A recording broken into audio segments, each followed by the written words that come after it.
selamat sore Tribuners, selamat sore seluruh Tribuners yang sudah bergabung di acara kita. Kita bertemu lagi di acara Selamat Sore Medan edisi hari Kamis tanggal 4 Agustus tahun 2022 maksudnya bersama saya Truly Oktopurba dan rekan saya Eti Wahyuni. Iya. Nah, ini adalah apa nih pembukanya kita buat nih Kak? Ini kita sudah bertemu di minggu pertama di bulan Agustus ya. Bulan Agustus hari ini, bulan kemerdekaan yang pasti sekarang ini Truly semarak di mana-mana sudah banyak orang berjualan untuk pernak-pernik kemerdekaan ya kan, menyambut kemerdekaan Republik Indonesia. Sekitar 2 minggu lagi ya, 13 hari lagi. Tapi yang namanya pedagang musiman dari mulai bendera. Kemudian ya pernak-pernik segala macam perlengkapan. Kayak ada macam-macam ya. Ada apa namanya yang untuk stiker anak-anak. Stiker ya, itu juga ada juga, banyak. Tadi waktu saya jemput anak di sekolah juga pedagang pedagang keliling itu ya sudah menawarkan sangat apa namanya semangat ya. Tahun ini berbeda dengan tahun-tahun sebelumnya karena tahun sebelumnya kan ada pandemi ya, jadi ada pembatasan. Tahun ini semarak kemerdekaan sudah mulai terasa. Dan ada himbauan juga ya untuk mengibarkan bendera merah selama putih 1 bulan. selama 1 bulan. Dan ini lebih kayaknya baru tahun ini ya sampai 1 bulan wajib di ini ya dikibarkan kayaknya. Iya, barangkali seperti itu. Tapi ini sebuah rasa syukur kita ya bahwa Indonesia sudah merdeka 77 tahun. Lepas dari apapun kekurangan pengelolaan negara ya. Iya. Ya, dan semoga kita semua merayakannya. Tetapi Truly di sela-sela kebahagiaan kita, euforia kita menyebut kemerdekaan Republik Indonesia, ada sebuah berita sedih ini Truly. Dan ini adalah salah satu yang akan kita sajikan dari 3 berita kita ya. Ini terkait ke penyekapan tenaga kerja Indonesia di Kamboja. Oke, baik. Silakan. Kita mulai beritanya ya. Warga Kabupaten Deli Serdang, Sumatera Utara ikut menjadi korban penyekapan di Sihanoukville, Kamboja. Di antara ratusan orang yang menjadi korban penyekapan saat ini di Kamboja, 3 diantaranya sudah diketahui dan merupakan warga desa Sekip, Kecamatan Lubuk Pakam. Ketiganya adalah Ahmad Sofyan Nasution, 21 tahun, Muhammad Eko, 17 tahun, dan Pio Patra, 19 tahun. Pihak keluarga pun panik dengan kondisi anaknya saat ini. Mereka berharap agar pemerintah Indonesia bisa secepatnya membebaskan anak mereka dan membawa pulang ke tanah air. Mereka menyebut kalau saat ini mereka sudah tidak lagi diberikan makan. Saat diwawancarai, Rita Elita Hasibuan yang merupakan ibu Ahmad Sofyan Nasution mengatakan mereka terus-terusan menangis saat itu. Bahkan Astuti sendiri sempat menangis histeris. Ia mengaku sudah tidak sanggup berbicara karena khawatir dengan kondisi anaknya. Astuti ini sama dengan Rita Elita Hasibuan merupakan ibu dari salah satu korban ya. Dari keterangan orang tua korban disebut kalau anak mereka pergi ke Kamboja mulai dari bulan Mei hingga Juni. Mereka pergi dengan waktu yang berbeda. Mereka bisa pergi karena mendapat tawaran pekerjaan dari media sosial dari salah seorang perempuan yang mengaku warga Palembang. Ibu tersebut mengatakan anaknya yang bernama Muhammad Sofyan Nasution melakukan video call dan menangis meminta pertolongan karena tidak diberi makan dan disetrum. Iya. Oke, cukup menyedihkan sebenarnya. Iya, dramatis ya ceritanya ya. Tapi lebih detailnya barangkali kita bisa melihat video yang akan ditayangkan ya. Iya. Mari kita lihat seperti apa videonya. Iya.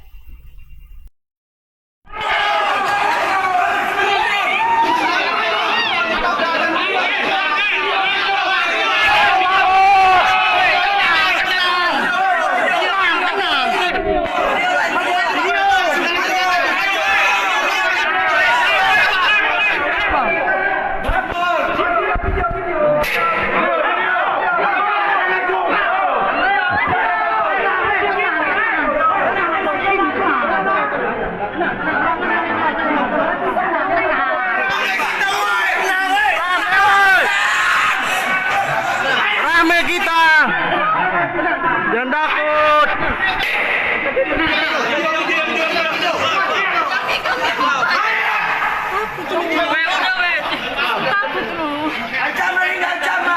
Ancaman.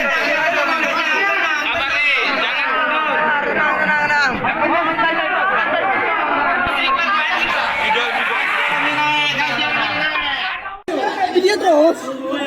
Video cepat video. Woi, cepat video.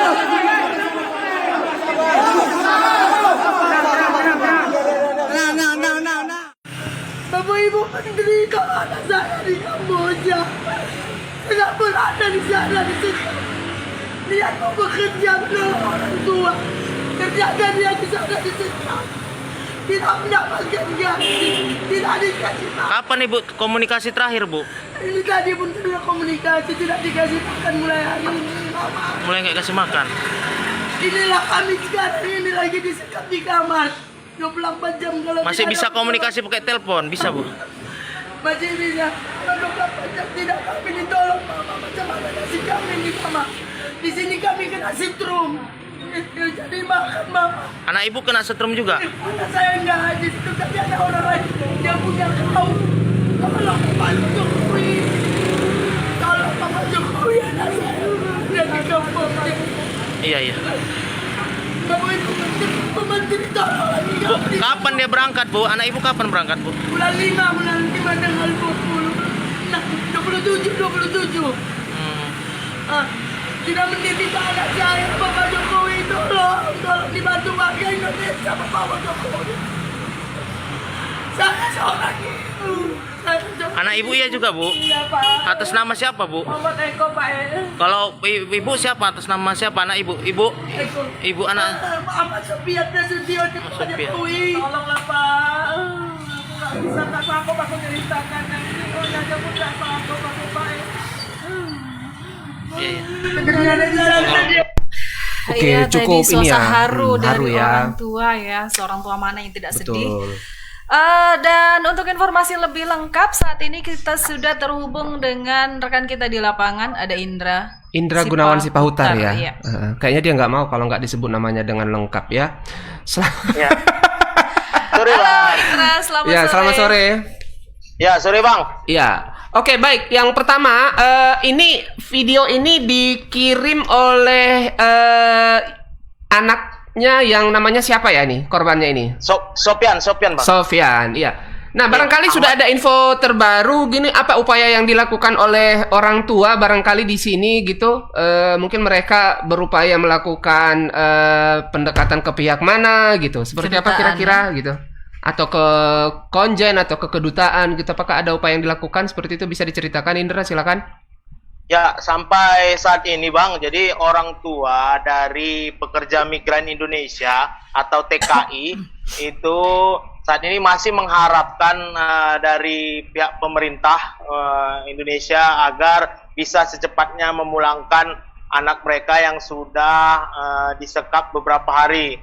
Jadi sejauh ini laporan kepada pemerintah setempat sendiri belum ada dilakukan. Mereka masih melakukan pengaduan kepada wartawan seperti itu, Bang. Jadi mereka berharap dengan adanya pemberitaan dari awak media ini selanjutnya bisa menjadi perhatian dan atensi dari pemerintah daerah maupun dari pemerintah pusat seperti itu, Bang.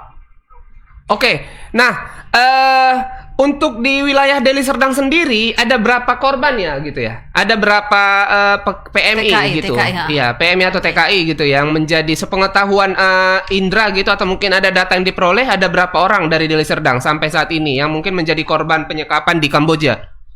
Ya, awal pertama kali, Bang, ini yang mengadukan kepada wartawan ini hanya orang tua dari Ahmad Sofian Nasution yang termasuk tadi ibunya yang menangis di layar tadi.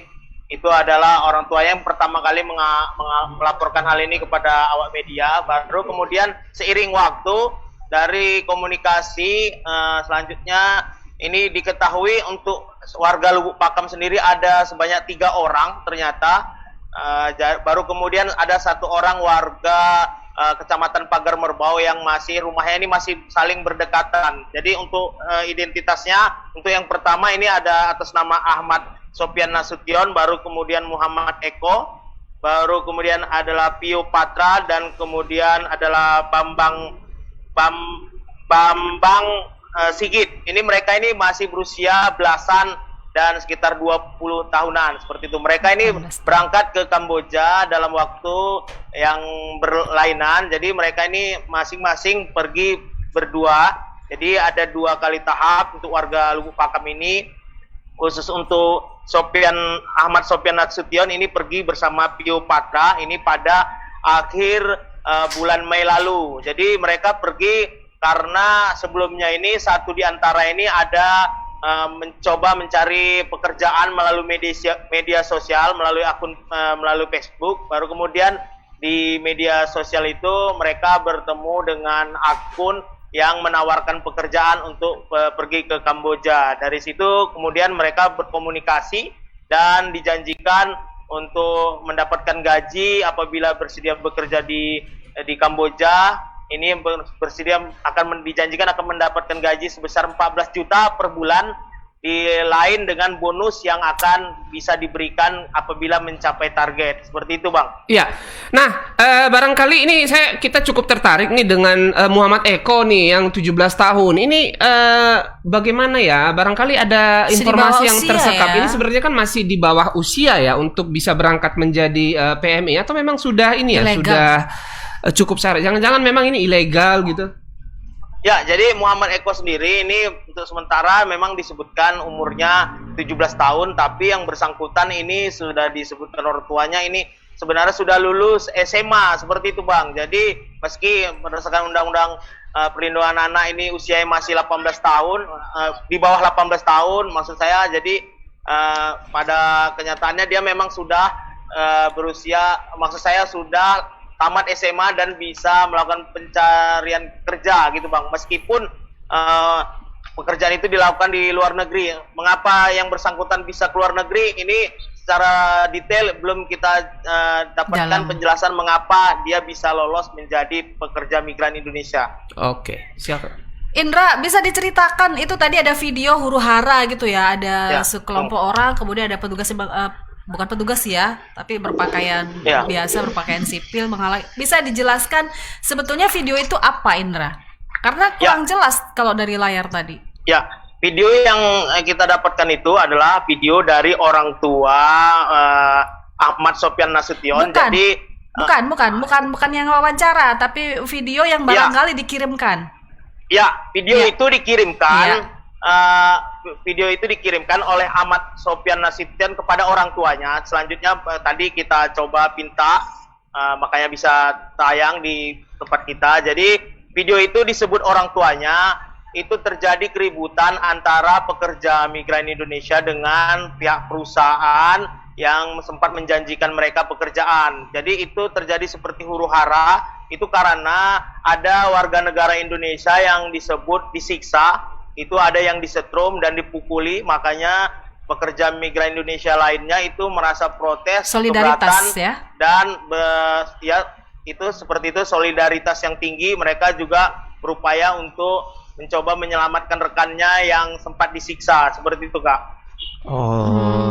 Jadi sejauh ini bisa saya tambahkan, sejauh ini pihak keluarga ini masih melakukan komunikasi memang melalui telepon, cuma komunikasi yang dilakukan ini dilakukan secara tersembunyi-sembunyi. Jadi begitu video dikirimkan kepada orang tua, ini selanjutnya mereka juga terus menghapus karena takut nanti akan ada dampak negatif yang akan mereka alami, seperti itu. Iya, Indra, jadi ini memang masih menjadi sebuah pertanyaan ya, Indra, bagaimana legalitas keberangkatan TKI ke sana ya, karena kalau dilihat dari proses ya, ini masih secara dugaan awal ya, kenal dari media sosial, kemudian berangkat di mana salah satu TKI atau PMI masih di bawah usia. Jadi ini memang sebuah ada sesuatu yang salah ya, ada sesuatu yang salah dari prosedur pemberangkatan tenaga kerja. Seperti itu ya, Indra ya. Ya, jadi apakah mereka di sana memakai paspor pelancong atau sebagai pekerja, ini juga belum diketahui secara pasti, karena memang proses pemberangkatan pekerja ini sampai ke Kamboja ini dilakukan secara bertahap. Jadi dari Bandara Kuala Namu mereka berangkat ke Jakarta, kemudian dari Jakarta ke Singapura, baru dari Singapura ke Kamboja. Jadi pihak orang tua sendiri mengaku sejauh ini anaknya itu akan pulang dalam tempo waktu 6 bulan. Jadi untuk mengenai persoalan perjalanan ini mereka sendiri belum mengetahui secara pasti, karena proses perjalanan ini semua difasilitasi oleh seorang wanita yang di media sosial, warga Palembang itu. Ya tuh, dan identitas juga bisa nggak jelas ya. Baik. Indra, terima kasih laporannya Indra. Ya, kita tunggu laporan Anda selanjutnya nanti ya. Iya. Ya, sedikit Bang bisa saya tambahkan. Jadi berdasarkan komunikasi saya dengan Kadisnaker Kabupaten Deli Serdang, jadi secara tegas Kadisnaker Binsar Sitanggang menyebut sampai detik ini secara resmi mereka belum mendapatkan pengaduan dari keluarga yang anaknya itu disekap di Kamboja. Namun karena sudah mengetahui pemberitaan dari media, ini selanjutnya pihak Disnaker akan melakukan koordinasi dengan Badan Perlindungan Pekerja Migran Indonesia atau yang dulunya disebut BP3TKI. Jadi yang sekarang disebut BP2MI ini akan melakukan koordinasi karena memang pekerja migran Indonesia sendiri ini saat ini kondisinya sedang berada di luar negeri. Artinya ada keterbatasan dari kewenangan Dinas Tenaga Kerja untuk memulangkan mereka. Seperti itu, Kak. Oke, baik. Indra, satu lagi tadi dengan janji 14 juta itu kira-kira sektor apa untuk pekerjaan TKI ini yang dijanjikan? Jadi berdasarkan pengakuan pekerja kepada berdasarkan pengakuan korban kepada orang tuanya, ini mereka ini disuruh untuk mencari orang Indonesia. Jadi setelah di sana mereka dikasih pekerjaan untuk bisa mendapatkan orang Indonesia yang bersedia menanamkan saham. Jadi ini bisa dibilang perusahaan yang bergerak di bidang investasi. Belum diketahui pasti apakah ini perusahaan ilegal atau seperti apa. Namun informasi yang saya kumpulkan dari berbagai sumber ini memang dugaannya mereka ini termasuk kasus perdagangan manusia atau trafficking. Baru kemudian aktivitas pekerjaan yang dilakukan oleh perusahaan yang tempat mereka bekerja ini adalah memang perusahaan ilegal, seperti itu, Kak. Baik Indra, jadi masih banyak masalah ya, banyak PR dari pemerintah ini untuk menelusuri kasus ini ya. Indra, terima kasih laporannya, selamat bertugas kembali. Iya. Oke, siap. Iya. Oke, itu tadi ya. Jadi memang sebuah ini memang himbauan ya atau sebuah catatan barangkali ya untuk para pencari kerja, job seeker, hati-hati ya. Jangan mudah percaya, apalagi dari media sosial, informasinya tidak jelas, lembaganya juga tidak resmi, ya. Ini sebuah catatan lah bagi kita semua. Baik. Ya, dan ini juga menjadi sebuah perhatian untuk kita bersama. Iya, kita gitu bersama. Ya. Jadi bahwa kalau mau melamar atau mencari pekerjaan, pastikan bahwa memang lembaga yang dituju adalah lembaga resmi pemerintah. Jadi memang sekali lagi jangan sampai terjadi dan penipuan, ini semoga bisa cepat diselesaikan baik oleh pemerintah ya, terutama ini dari kedutaan ya, ini yang berwenang. Ya, kayaknya kita jangan terlalu lama sekali berbasa-basi, nanti jadi bosan juga Tribuners kita untuk menantikan berita selanjutnya. Iya baik, Tribuners kita akan lanjutkan ke berita yang kedua dan beredar viral di media sosial video berdurasi 1 menit memperlihatkan seorang juru parkir yang tidak diketahui ajak duel pengemudi mobil yang hendak memarkirkan kendaraannya. Informasi yang diperoleh dari salah satu akun Instagram Topik Sumut. Kejadian ini terjadi di Jalan Sudirman, Kecamatan Binjai Kota, Kota Binjai, Sumatera Utara. Untuk waktu dan tanggal belum diketahui secara pasti kapan terjadinya peristiwa tersebut. Langsung video. Sedangkan terdengar juga makian-makian dilontarkan oleh juru parkir ke pengemudi mobil.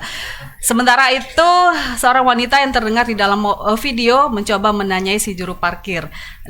Dia marah-marah disebabkan karena apa? Juru parkir ini merasa kalau si pengemudi mobil diduga mempermainkan dirinya saat hendak mau memarkirkan kendaraannya. Bahkan si juru parkir menantang si pengemudi mobil untuk melaporkan dirinya ke pihak yang berwenang.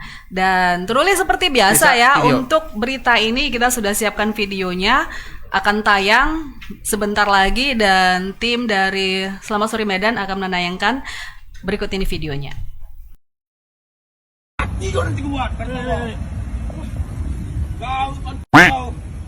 Jangan kau paksa salah rupanya. Dia campur kau. Dan bersini kau. Jangan bersini kau. Orang diam jangan kau pijak. Toko. Jangan kau pijak. Udah kau viralkan. Kau viralkan. Kau tangkap ada sekarang, mau kali aku. Biar kau tahu kau. Masalahnya tadi apa, Bang? Masalah apa? Masalah yang apa rumah? Kau viralkan udah nak. Kau viralkan. Kau viralkan. Nah, kau viralkan. Ya Udah udah. tahu kau kualat nanti. Kau main-mainkan orang. Aku kerja bagus bagus. Ya, aku ngapain? Suruh, mati lo nanti kau mati. Ya, terus. Kau.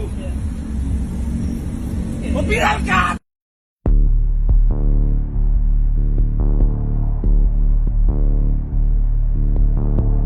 Mati kau nanti kau buat.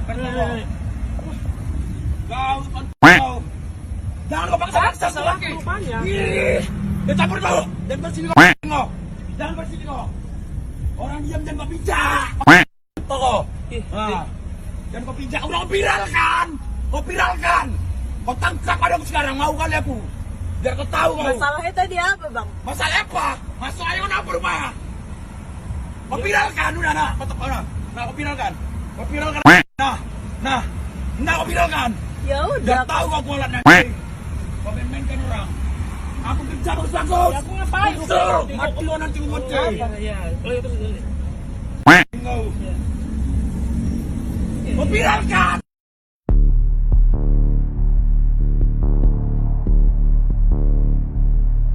Mati kau nanti kau buat.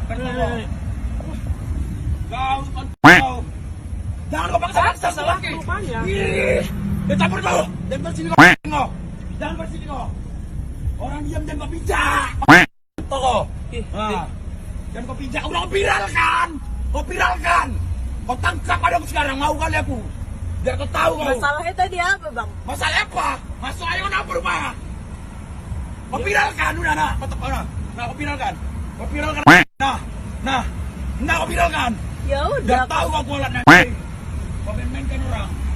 Aku kerja bagus bagus. Ya, aku ngapain? Suruh, mati lo nanti kau mati. Ya, terus. Kau. Kau viralkan.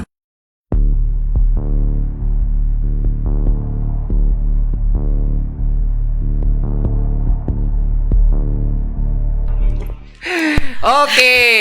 Kayaknya lucu ya Kak ya. Tadi kita sudah cerita prihatin, ini sudah Tiba-tiba cerita ada lucu. sesuatu yang- Tapi memang sesuatu yang menyulut emosi. Iya, sorry Kak ya. Tadi Berakhir kita dengan- Alhamdulillah berakhir dengan damai ya. memang di mana-mana memang kalau bicara Iya. tukang parkir memang bawaannya agak-agak ini ya, harus cool tuh, harus cool.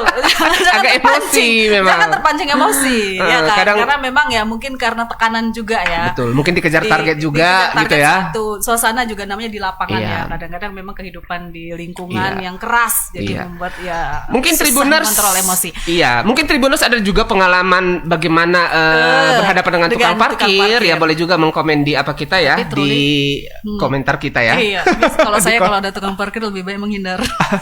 Kalau saya iya, aku supaya bebas uang iya. parkir. Saya pernah loh itu bertemu sama tukang parkir. Saya udah suka sama rumah makan itu gitu ya kan Kak. Aku gara-gara udah suka tukang rumah parkir makan itu. pindah. Tiba-tiba lihat tukang parkir di situ, nggak jadi makan di rumah makan itu. Tahu rumah makannya apa Kak? Babi panggang karo. Oke. Oke. Baik, saat ini kita sudah terhubung dengan reporter Tribun Muhammad Anil. Iya. Selamat sore, Anil. Selamat sore Bang Troli dan Kak Eti. Kalau Iya. tukang parkir takut Kalau tukang minta uang parkir. parkir sama yang satu ini. Iya, karena nengok jam banknya juga udah. Pasti udah Bang, silakan maju. Gitu ya Nil ya. Nggak pernah dimintain uang parkir ya Nil ya. Oke. Oke, silakan Kak. Oke Nil, gimana Nil? Sepertinya sudah terjadi Sudah perdamaian, perdamaian, ya. Jadi ya. kurang seru ini konfliknya ini Nil. Gimana sih Nil? Gimana Boleh proses bisa terjadinya ceritakan. perdamaian gitu? Apa ada yang melapor gitu atau bagaimana? Bisa diceritakan? Baik Bang, jadi sebelumnya video ini beredar viral ya Bang di salah satu akun media sosial, akun Instagram @topiksumut yang berdurasi lebih kurang itu 1 menit, yang memperlihatkan seorang juru parkir itu marah, ngamuk-ngamuk gitu sama pengemudi mobil. Jadi kejadiannya ini itu diketahui terjadi di Jalan Sudirman, Kecamatan Binjai Kota Binjai, Sumatera Utara. Namun untuk waktu dan tanggal itu belum diketahui secara pasti terjadinya kapan. Namun informasi yang beredar tadi bahwasanya kejadian itu terjadi pada sore semalam seperti itu, Bang Truli dan Kak Eti. Jadi menurut menurut keterangan dari video tersebut, di mana mengatakan memang pengendara mobil itu sebelumnya ingin parkir.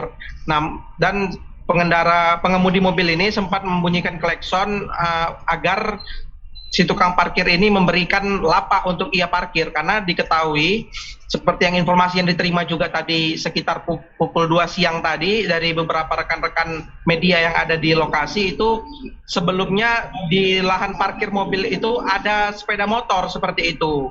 Jadi maksud dari pengemudi mobil ini itu mengelekson untuk meminta memindahkan sepeda motor agar mobilnya itu bisa parkir. Namun si juru parkir ini merasa bahwasannya dia itu merasa seperti dipermainkan gitu. Dia tidak terima diklekson seperti itu untuk menyuruh memindahkan sepeda motor yang akan diparkirkan oleh mobil ini. Seperti itu Bang Ruli dan Kak Eti.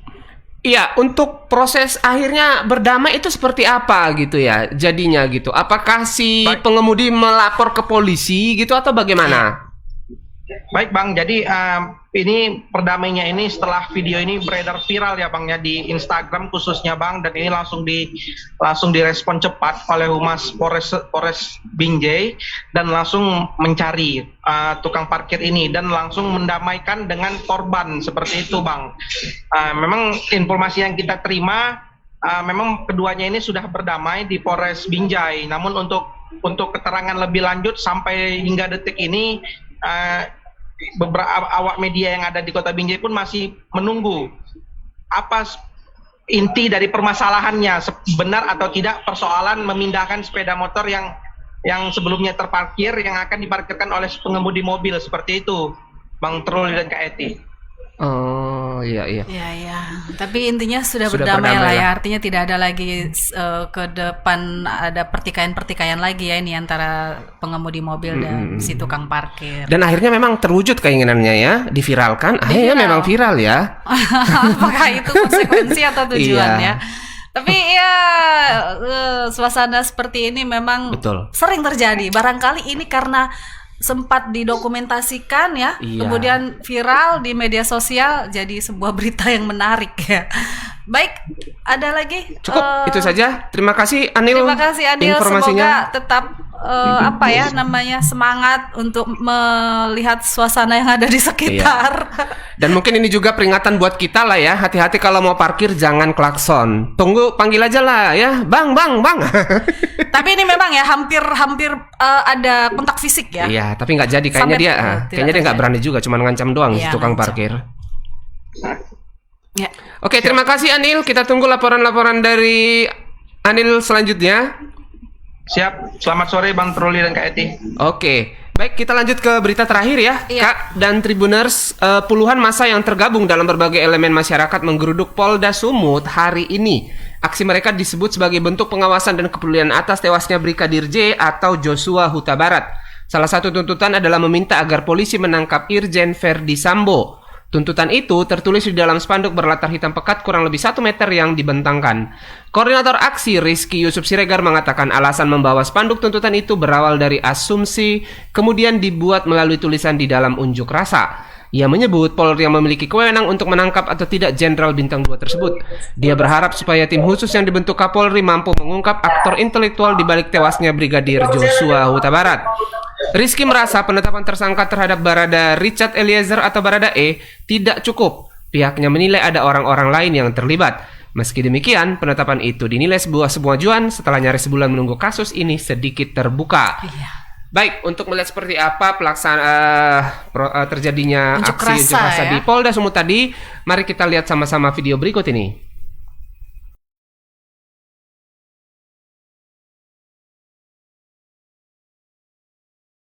Dan tidak khawatir hidup di negeri kita tercinta ini. Betul tidak kawan-kawan? Dengan tidak terungkapnya kasus ini, kami semakin takut hidup di negeri ini. Betul tidak kawan-kawan? Dan untuk itu, untuk Bapak Kepolisian melalui Polda Sumatera Barat supaya bila tahun 2002 lembaga supremasi hukum di Polda Sumatera berjuta rakyat bersimbah luka mata tanpa kebohongan akhirnya teman-teman kita nyanyikan lagu berjuang. Bapak Presiden untuk Kapolri dalam artian setelah tadi malam ditetapkan tersangka kita apresiasi Pak Kapolri, makanya isunya kita ubah menjadi meminta Kapolri, mendesak Kapolri agar segera mengungkap pelaku ke depannya dan bagaimana dan apa motifnya. Dan sembari dari itu kita juga tetap masih mengawasi dan mengontrol ini. Yang dilihat kejanggalan teman-teman pengunjuk rasa apa sih sebenarnya? Sebenarnya ya prosesnya itu terlalu lambat, cuma sudah dijelaskan oleh Pak apa tidak semudah bertepuk tangan kan, dalam artian supaya seperti yang disampaikan Pak Dirjen Telkom tadi bahwasanya Polri bersama rakyat. Apalagi tuntutan teman-teman? Ya, setelah ini kita hanya sebatas tinggal evaluasi, kemudian apa langkah ke depannya nantilah ke depannya kita mengawal kasus. Bang, itu tadi ada spanduk tangkap Ferdi Sambo, kenapa begitu? Ya awalnya kan ini kan isu-isu asumsi yang dibangun Bang. Kemarin kan aspirasi dari kita aja kan, kemarin kan penentu dari ke depan kan ada tim yang sudah dibentuk oleh Polri, itulah penentunya secara tersangka ke depannya itu. Apa dirasa sudah cukup sekarang ada satu tersangka? Belum Bang, kita kan tetap masih apa kan, dalam artian tetap harus dikontrol juga bagaimana perkembangan ke depan tetap dipantau. Artinya dinilai sudah bagus sekarang? Dalam artian sudah adalah nilai apanya kan, maju selangkah lah kan selama penantian yang sudah kita tunggu selama hampir 1 bulan yang per minggu. Kemudian kan tersangka kemudian berkembang, kemudian informasi hari ini kan ada juga mau diperiksa juga hari ini. Rizky Yusuf Siregar. Jadi begini nih. Ya, ini merupakan berita dari follow up ya. Dari peristiwa ya di Jakarta. Di Jakarta beberapa hampir 1 bulan ya yang Iya. sepertinya masih banyak menyisakan pertanyaan. Dan tentang aksi ini, Iya. berikut ini ada laporan reporter kita di lapangan dengan Freddy Santoso. Iya. Selamat sore Freddy. Ya, halo, selamat sore Bang. Oke. Ya baik Freddy. Untuk aksi ini barangkali bisa ini dulu di refresh ya. Ini aksi yang keberapa ya barangkali dari lembaga yang keberapa Pak? Ini yang pertama gitu atau sebelumnya sudah ada juga? Ya, baik Bang Kroli, Kak Eti, dan juga pemirsa. Jadi aksi ini sebenarnya baru yang pertama.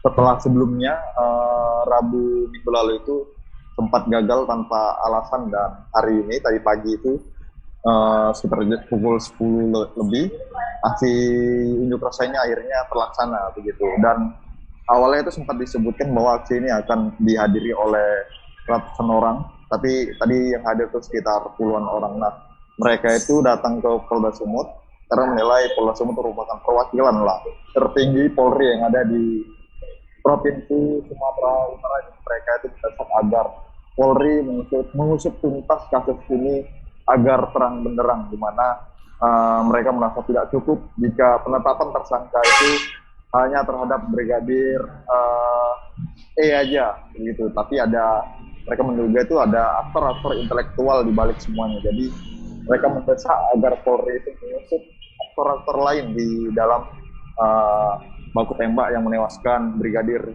Joshua Huta Barat begitu Bang Ruli dan KFC. Freddy, kira-kira tujuan mereka sendiri apa langkah lain lah ya, langkah lain selain demo untuk mencapai tujuan mereka itu seperti apa? Dan apa landasan mereka mencurigai bahwa ada orang lain yang terlibat selain Barada E? Iya, jadi mereka ini menilai bahwa kasus ini itu janggal gitu. Nah, salah satunya adalah soal kepemilikan senjata api yang disebutkan oleh polisi bahwa Barada E memiliki senjata yang cukup bagus ya. Sebenarnya itu senjata jenis itu adalah seharusnya itu dimiliki oleh petinggi Polri, bukan seorang polisi yang baru berpangkat Barada lagi. Dan juga mereka juga menduga bahwa mungkin seorang Barada itu mampu menembak dengan sebaik itu begitu. Jadi 7 kali tembakan itu, beberapa kali tembakan itu mengenai pas lah begitu. Sementara Barada E itu tidak kena, jadi mereka tuh mencurigai senjata juga begitu lah. Ya.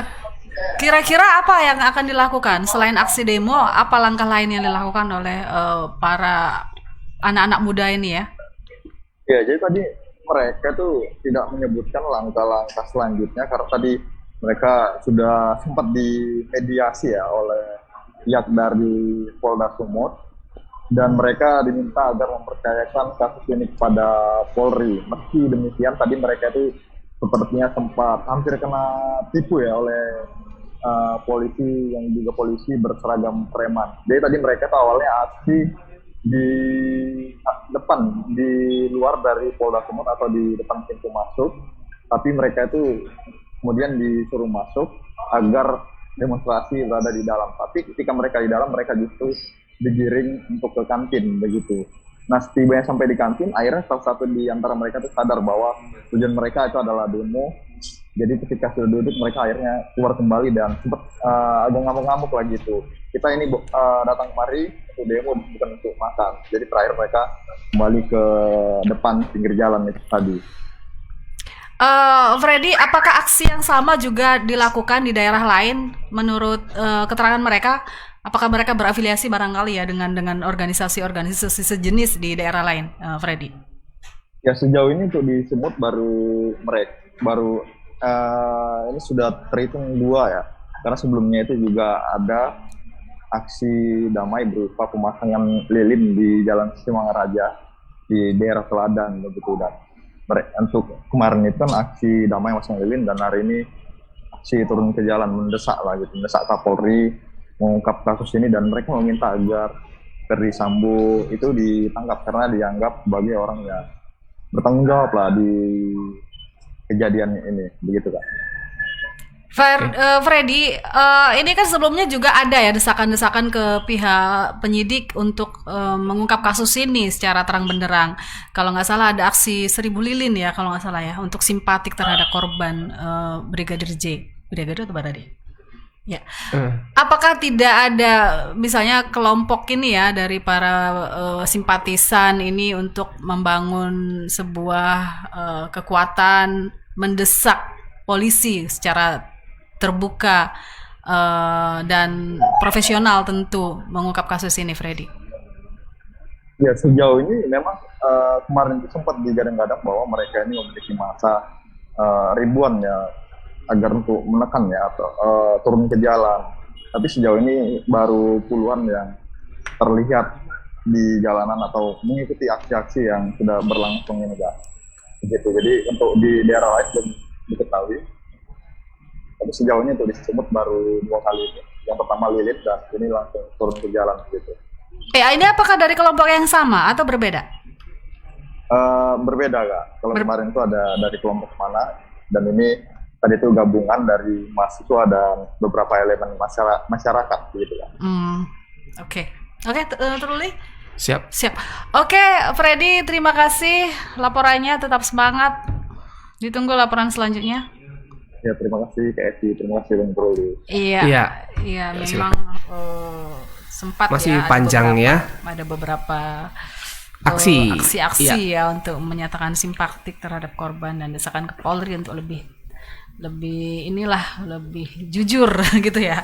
Karena banyaknya yang dianggap janggal, mengundang pertanyaan gitu. Tapi ya untuk saat ini memang kita serahkan semua kepada pihak kepolisian untuk mengusut kasus tersebut. Baik, Truli, itu tadi adalah laporan terakhir untuk program Selamat Sore Medan di hari ini. Artinya kita akan sampai di sini pertemuan kita saatnya undur diri. Terima kasih untuk atensinya, semoga informasi tadi bermanfaat ya untuk Tribuners. Kita tentu akan hadir setiap hari dalam program Selamat Sore Medan, dan untuk kita berdua tunggu saja pekan depan kita akan kembali hadir tentu dengan berita-berita yang luar biasa dan paling ditunggu-tunggu, aktual dan update. Saatnya saya Eti Wahyuni dan rekan saya Truli Oktopurba undur diri. Selamat sore dan sampai jumpa lagi. Bye.